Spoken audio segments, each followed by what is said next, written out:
Assalamualaikum warahmatullahi wabarakatuh.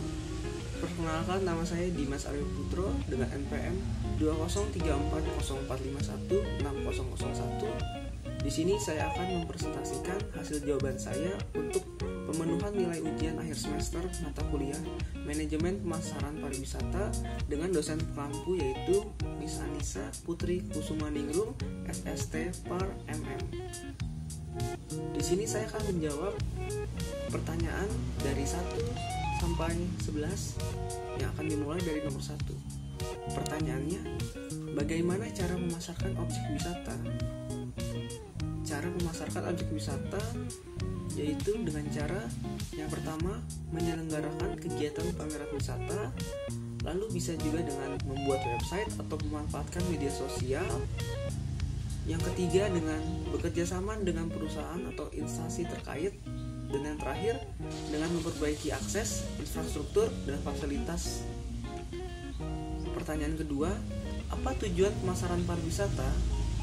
Tujuan dari pemasaran pariwisata yaitu untuk menarik wisatawan untuk datang berkunjung pada suatu daerah, dan tujuan wisata dalam beberapa tingkat baik lokal, nasional maupun regional. Dan yang pastinya akan agar bertujuan agar wisatawan lebih banyak yang datang dan banyak wisatawan yang lebih lama tinggal, dan akhirnya wisatawan tersebut dapat menghabiskan seluruh uangnya untuk tempat wisata tersebut. Pertanyaan ketiga, strategi apa saja yang digunakan dalam pemasaran pariwisata? Strategi dalam pemasaran pariwisata dibagi menjadi 4, yaitu kita ada branding, selling, targeting, positioning, dan segmenting. Pertanyaan keempat, apa langkah-langkah implementasi strategi pemasaran yang tepat adalah? Langkah-langkah implementasi dalam strategi pemasaran dibagi menjadi 8, yaitu yang pertama ada tentukan tujuan dan anggaran. Yang kedua, tentukan satu kanal media sosial utama. Yang ketiga, terapkan konten marketing. Yang keempat, gunakan sosial media. Yang kelima, membangun relasi. Yang keenam, melakukan segmentasi pasar.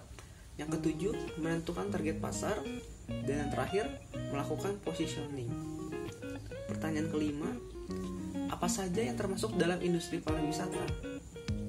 Yang termasuk ke dalam industri pariwisata yaitu seperti transportasi, pengembangan daerah tujuan, fasilitas rekreasi, atraksi wisata, dan restoran.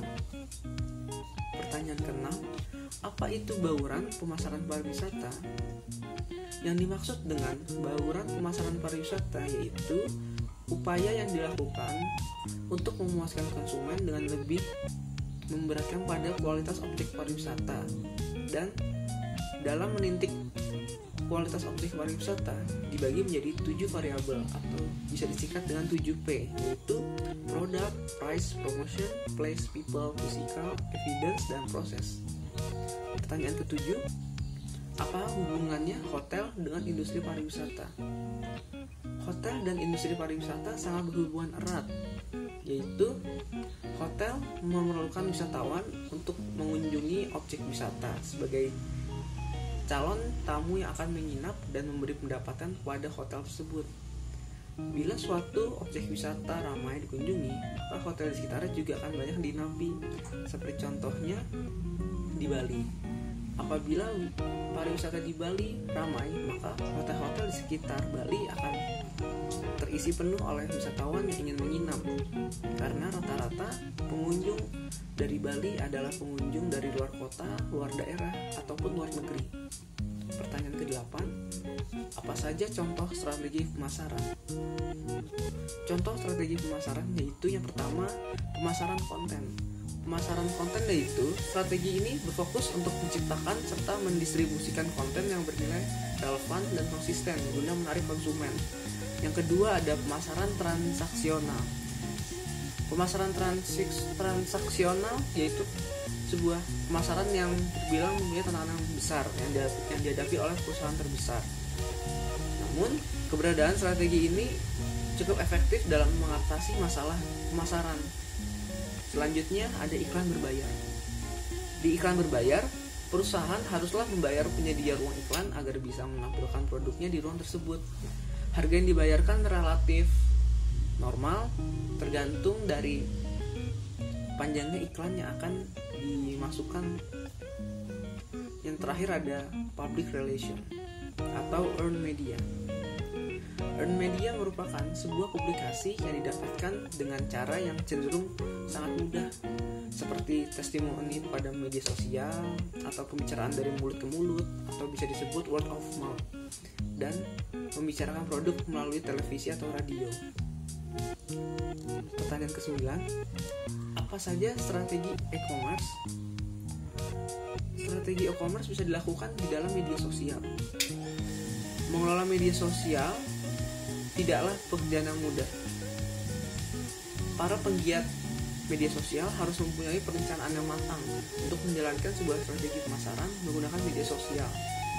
Terlebih lagi, setiap media sosial pasti mempunyai karakternya masing-masing tergantung orang yang melihatnya. Yang kedua ada advertising. Advertising yaitu sebuah strategi pemasaran utama yang bertujuan untuk meningkatkan pertumbuhan. Nah, cara ini dipandang efektif oleh banyak pelaku bisnis karena beberapa platform iklan yang populer digunakan seperti Instagram Ads, Google AdSense, dan Facebook. Selanjutnya ada video marketing. Video adalah salah satu strategi pemasaran yang semakin relevan dengan zaman. Apalagi sekarang semakin mudah loh untuk membuat video. Para penggiat bisa memulainya dengan menggunakan smartphone untuk merekam, mengedit, dan membagikannya di media sosial. Pertanyaan ke-10, apa itu digitalisasi pariwisata? Nah, digitalisasi pariwisata adalah suatu strategi yang efektif yang digunakan untuk mempromosikan berbagai destinasi dan potensi pariwisata Indonesia melalui berbagai platform. Nah, artinya digital platform tidak hanya sekedar mengenalkan, namun juga menyebar keindahan pariwisata secara luas untuk meningkatkan jumlah wisatawan mancanegara. Selanjutnya, pertanyaan terakhir yaitu pertanyaan ke-11. Apa yang dimaksud dengan produk pariwisata? Nah, produk pariwisata merupakan seluruh fasilitas pelayanan yang berbentuk nyata atau tidak nyata disediakan bagi wisatawan yang diperoleh dan dirasakan atau dinikmati agar suatu kesatuan rangkaian perjalanan dapat memberikan pengalaman yang baik bagi wisatawan semenjak meninggalkan tempat tinggalnya sampai ke daerah tempat asalnya. Mungkin 11 pertanyaan tersebut yang bisa saya jawab. Mohon maaf apabila kurang lengkap dan mohon maaf apabila ada kesalahan. Saya akhiri. Wabillahi taufiq wal hidayah. Assalamualaikum warahmatullahi wabarakatuh. Selamat sore Bu. Terima kasih.